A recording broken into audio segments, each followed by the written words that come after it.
भगवान के प्रति महत्व बुद्धि बढ़ाने का। महात्माओं का संग करने से भगवान के प्रति महत्व बुद्धि बढ़ती है। तब बोले हम महात्मा किसको समझें? लाल कपड़ा वाले को समझें कि पीले कपड़े वाले को समझें कि सफ़ेद कपड़े वाले को समझें कि आड़ा तिलक लगाने वाले को समझें कि ठाड़ा तिलक लगाने वाले को समझें, अमुक संप्रदाय के व्यक्ति को समझें या अमुक वर्ण के व्यक्ति को समझें? हम कैसे समझें?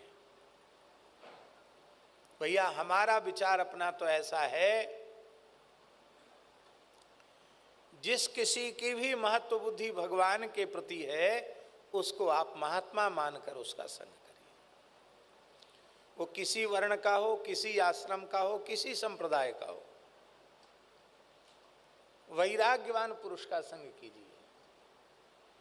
संत मलुकदास जी की एक साखी है, साधकों के लिए अमृत संजीवनी के समान है। वे कहते हैं, माया मगन महंत के तुम मत बैठो पास। बड़े से बड़ा महंत, श्री महंत जगत गुरु ही क्यों ना हो, भजन में मगन नहीं है, माया में ही आकंठ डूबा हुआ है, तो उसके पास मत बैठो। मलुकदास जी कहते, माया मगन महंत के तुम मत बैठो पास। क्यों? बोले कौड़ी लागे लड़ी मरे, एक एक कौड़ी के लिए जान देने के लिए तैयार हो जाएगा, और कथनी कथे 50। कथनी ज्ञान वैराग्य की सैकड़ों सैकड़ों बातें कहेगा, लेकिन धन के लिए प्राण देने के लिए तत्पर हो जाएगा। ऐसे मिथ्याचारी का संग नहीं करना। संत का वेश है तो उनको भोजन दे दो, उनको प्रणाम कर लो, उनका सत्कार कर लो, पर संग उसी का करना जिसके हृदय में भगवान के प्रति महत्व बुद्धि उत्पन्न हो चुकी हो।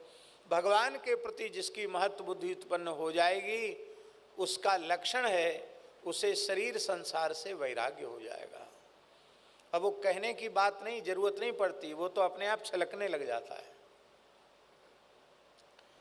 जैसे शुद्ध स्फटिक से निर्मित मंजूषा में दीपक प्रज्वलित कर दिया जाए तो उसका प्रकाश बाहर तक प्रस्फुटित होता है, ऐसे ही संसार के राग से रहित महात्माओं के भीतर जो ज्ञान का, भक्ति का, प्रेम का प्रकाश होता है, वह बाहर तक छलकने लग जाता है। अपने भीतर का जो भीतर वाला है ना अंतर्यामी, वही बता देता कि हमें संग करना चाहिए कि नहीं करना चाहिए।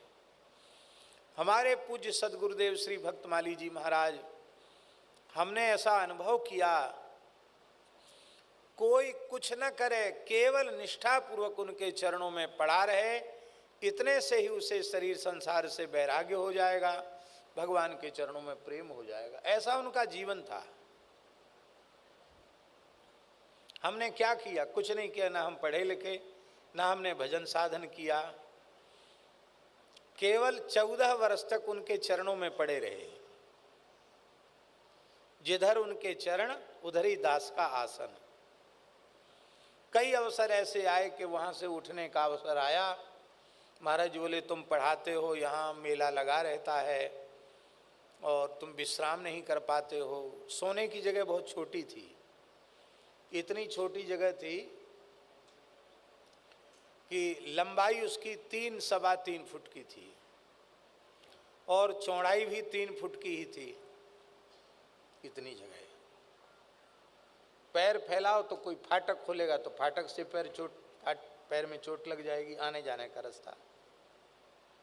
इतना पतला महाराज जी का लंबा लंबा आसन, हमारा उनके चरणों की तरफ आड़ा आसन। और लगभग 14 वर्ष तक एक ही जगह पर आसन लगा रहा। महाराज जी बोले, कमरा खाली हो गया है, चौकी खाली है, तुम्हें पढ़ने में सुविधा होगी। विद्यार्थी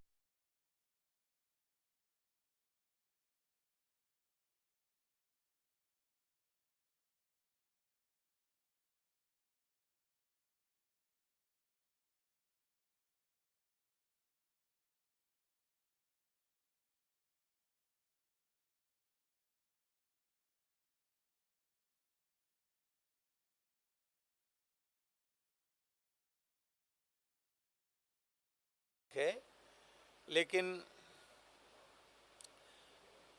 हमें किसी भी प्रकार की असुविधा नहीं है यहाँ रहने में। आपको यदि कोई कष्ट हो रहा हो तो हम विचार कर सकते हैं, हमें तो कोई कष्ट नहीं है। हमारी प्रसन्नता तो इसी में है कि आप इस सर्वथा नालायक व्यक्ति को अपने चरणों में पड़े रहने दीजिए।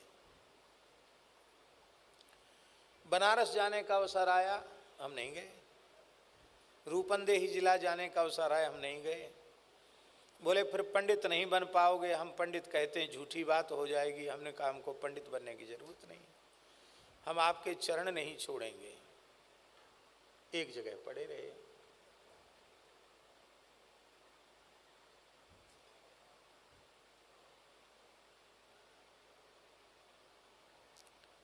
जीवन में अणुमात्र भी यदि कोई अच्छी बात समझ में आई है, बोध जिसको कहते यदि वो हुआ है, उसमें ना अपना शास्त्र ज्ञान कारण है, ना अपना पुरुषार्थ कारण है, उसमें केवल और केवल श्री सद्गुरु भगवान के चरणों की सन्निधि ही उसका कारण है।